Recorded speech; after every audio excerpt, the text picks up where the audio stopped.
प्रिय देशवासियों, नमस्कार। हम सभी ने बीते दिनों में देश का सामर्थ्य और उसका संयम दोनों देखा है। मैं सबसे पहले भारत की पराक्रमी सेनाओं को, सशस्त्र बलों को, हमारी खुफिया एजेंसियों को, हमारे वैज्ञानिकों को, हर भारतवासी की तरफ से सैल्यूट करता हूं। हमारे वीर सैनिकों ने ऑपरेशन सिंदूर के लक्ष्यों की प्राप्ति के लिए असीम शौर्य का प्रदर्शन किया। मैं उनकी वीरता को, उनके साहस को, उनके पराक्रम को आज समर्पित करता हूं। हमारे देश की हर माता को, देश की हर बहन को और देश की हर बेटी को ये पराक्रम समर्पित करता हूं। साथियों, 22 अप्रैल को पहलगाम में आतंकवादियों ने जो बर्बरता दिखाई थी, उसने देश और दुनिया को झकझोर दिया था। छुट्टियां मना रहे निर्दोष मासूम नागरिकों को धर्म पूछकर उनके परिवार के सामने, उनके बच्चों के सामने बेरहमी से मार डालना, यह आतंक का बहुत विभत्स चेहरा था, क्रूरता थी। ये देश के सद्भाव को तोड़ने की घिनौनी कोशिश भी थी। मेरे लिए व्यक्तिगत रूप से ये पीड़ा बहुत बड़ी थी। इस आतंकी हमले के बाद सारा राष्ट्र, हर नागरिक, हर समाज, हर वर्ग, हर राजनीतिक दल एक स्वर में आतंक के खिलाफ कड़ी कार्रवाई के लिए उठ खड़ा हुआ। हमने आतंकवादियों को मिट्टी में मिलाने के लिए भारत की सेनाओं को पूरी छूट दे दी और आज हर आतंकी, आतंक का हर संगठन जान चुका है कि हमारी बहनों बेटियों के माथे से सिंदूर हटाने का अंजाम क्या होता है। साथियों, ऑपरेशन सिंदूर ये सिर्फ नाम नहीं है, ये देश के कोटि कोटि लोगों की भावनाओं का प्रतिबिंब है। ऑपरेशन सिंदूर न्याय की अखंड प्रतिज्ञा है।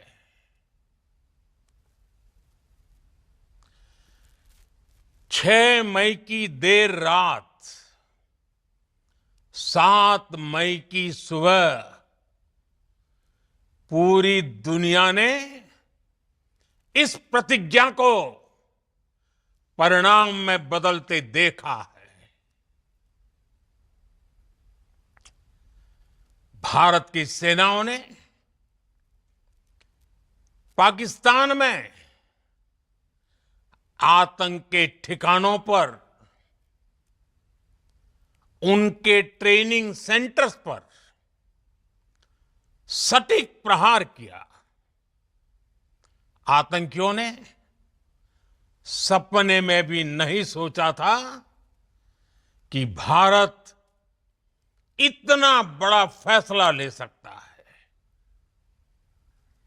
लेकिन जब देश एकजुट होता है, नेशन फर्स्ट की भावना से भरा होता है, राष्ट्र सर्वोपरि होता है, तो फौलादी फैसले लिए जाते हैं, परिणाम लाकर दिखाए जाते हैं। जब पाकिस्तान में आतंक के अड्डों पर भारत की मिसाइलों ने हमला बोला, भारत के ड्रोन्स ने हमला बोला, तो आतंकी संगठनों की इमारतें नहीं, बल्कि उनका हौसला भी थर्रा गया। बहावलपुर और मुरिद के जैसे आतंकी ठिकाने एक प्रकार से ग्लोबल टेररिज्म की यूनिवर्सिटीज रही है। दुनिया में कहीं पर भी जो बड़े आतंकी हमले हुए हैं, चाहे 9/11 हो, चाहे लंदन ट्यूब बॉम्बिंग हो, या भारत में दशकों से जो बड़े बड़े आतंकी हमले हुए हैं, उन सब के तार कहीं ना कहीं आतंक के इन्हीं ठिकानों से जुड़ते रहे हैं। आतंकियों ने हमारी बहनों का सिंदूर उजाड़ा था, इसलिए भारत ने आतंक के ये हेडक्वार्टर्स उजाड़ दिए। भारत के इन हमलों में 100 से अधिक खूंखार आतंकवादियों को मौत के घाट उतारा गया है। आतंक के बहुत सारे आका बीते 2.5-3 दशकों से खुलेआम पाकिस्तान में घूम रहे थे, जो भारत के खिलाफ साजिशें करते थे। उन्हें भारत ने एक झटके में खत्म कर दिया। साथियों, भारत की इस कार्रवाई से पाकिस्तान घोर निराशा में गिर गया था, हताशा में गिर गया था, बौखला गया था। और इसी बौखलाहट में उसने एक और दुस्साहस किया। आतंक पर भारत की कार्रवाई का साथ देने के बजाय पाकिस्तान ने भारत पर ही हमला करना शुरू कर दिया। पाकिस्तान ने हमारे स्कूलों, कॉलेजों को, गुरुद्वारों को, मंदिरों को, सामान्य नागरिकों के घरों को निशाना बनाया। पाकिस्तान ने हमारे सैन्य ठिकानों को निशाना बनाया। लेकिन इसमें भी पाकिस्तान खुद बेनकाब हो गया। दुनिया ने देखा कि कैसे पाकिस्तान के ड्रोन्स, पाकिस्तान की मिसाइलें भारत के सामने तिनके की तरह बिखर गई। भारत के सशक्त एयर डिफेंस सिस्टम ने उन्हें आसमान में ही नष्ट कर दिया। पाकिस्तान की तैयारी सीमा पर वार की थी, लेकिन भारत ने पाकिस्तान के सीने पर वार कर दिया। भारत के ड्रोन्स, भारत की मिसाइलों ने सटीकता के साथ हमला किया। पाकिस्तानी वायुसेना के उन एयरबेस को नुकसान पहुंचाया, जिस पर पाकिस्तान को बहुत घमंड था। भारत ने पहले 3 दिनों में ही पाकिस्तान को इतना तबाह कर दिया जिसका उसे अंदाजा भी नहीं था। इसलिए भारत की आक्रामक कार्रवाई के बाद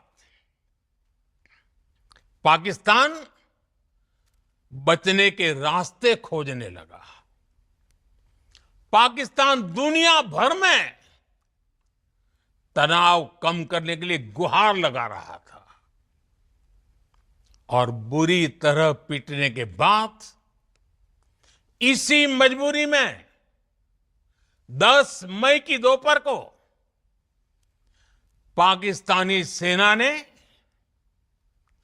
हमारे डीजीएमओ को संपर्क किया। तब तक हम आतंकवाद के इंफ्रास्ट्रक्चर को बड़े पैमाने पर तबाह कर चुके थे। आतंकियों को मौत के घाट उतार दिया गया था। पाकिस्तान के सीने में बसाए गए आतंक के अड्डों को हमने खंडहर बना दिया था। इसलिए जब पाकिस्तान की तरफ से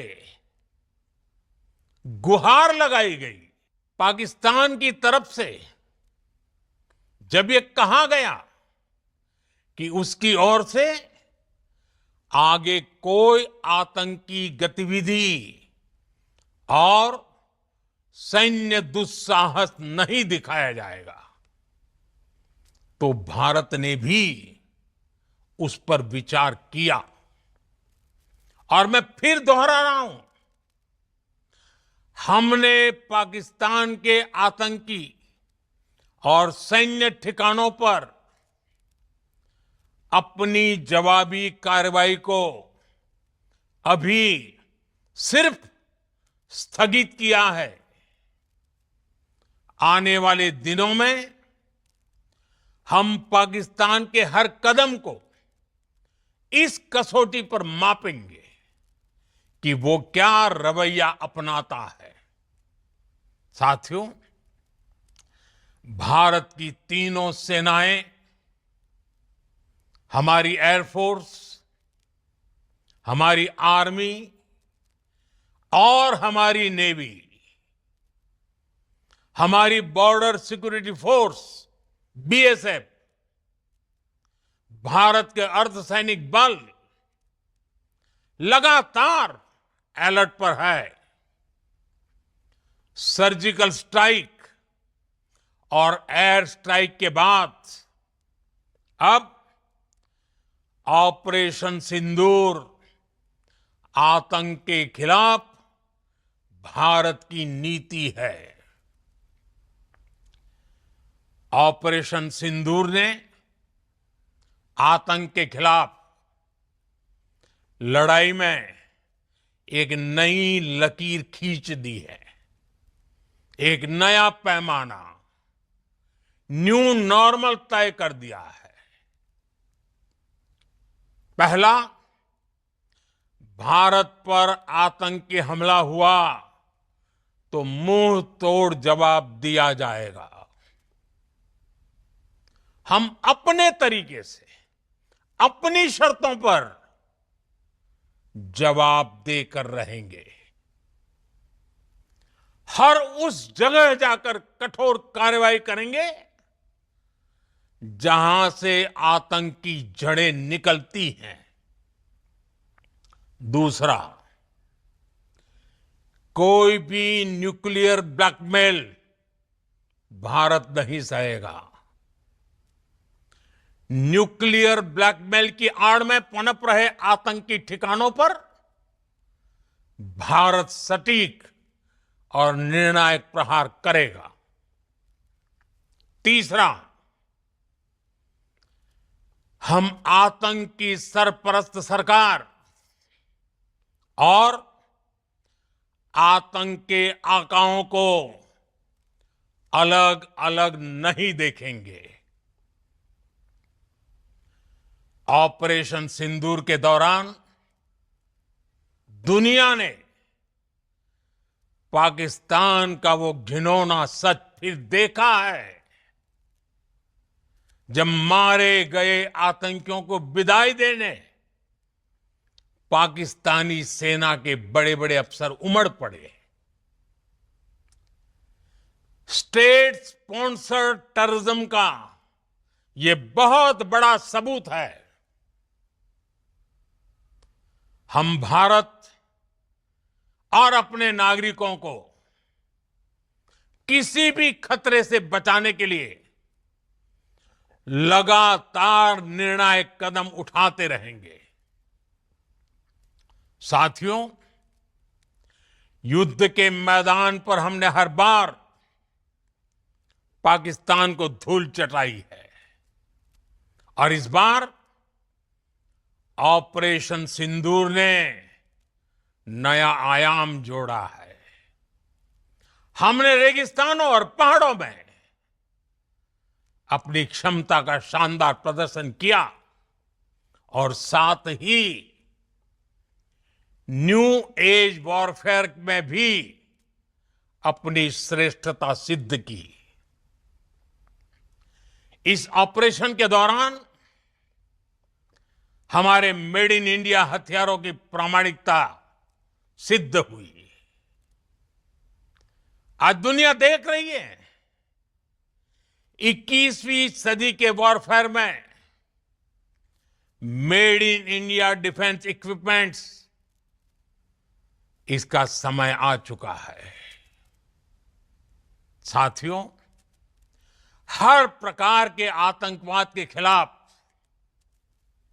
हम सभी का एकजुट रहना हमारी एकता, हमारी सबसे बड़ी शक्ति है। निश्चित तौर पर ये युग युद्ध का नहीं है, लेकिन ये युग आतंकवाद का भी नहीं है। टेररिज्म के खिलाफ जीरो टॉलरेंस, ये एक बेहतर दुनिया की गारंटी है। साथियों, पाकिस्तानी फौज, पाकिस्तान की सरकार जिस तरह आतंकवाद को खाद पानी दे रहे हैं, वो एक दिन पाकिस्तान को ही समाप्त कर देगा। पाकिस्तान को अगर बचना है तो उसे अपने टेरर इंफ्रास्ट्रक्चर का सफाया करना ही होगा। इसके अलावा शांति का कोई रास्ता नहीं है। भारत का मत एकदम स्पष्ट है। टेरर और टॉक एक साथ नहीं हो सकते। टेरर और ट्रेड एक साथ नहीं चल सकते और पानी और खून भी एक साथ नहीं बह सकता। मैं आज विश्व समुदाय को भी कहूंगा, हमारी घोषित नीति रही है अगर पाकिस्तान से बात होगी तो टेररिज्म पर ही होगी। अगर पाकिस्तान से बात होगी तो पाक ऑक्युपाइड कश्मीर पीओके उस पर ही होगी। प्रिय देशवासियों, आज बुद्ध पूर्णिमा है। भगवान बुद्ध ने हमें शांति का रास्ता दिखाया है। शांति का मार्ग भी शक्ति से होकर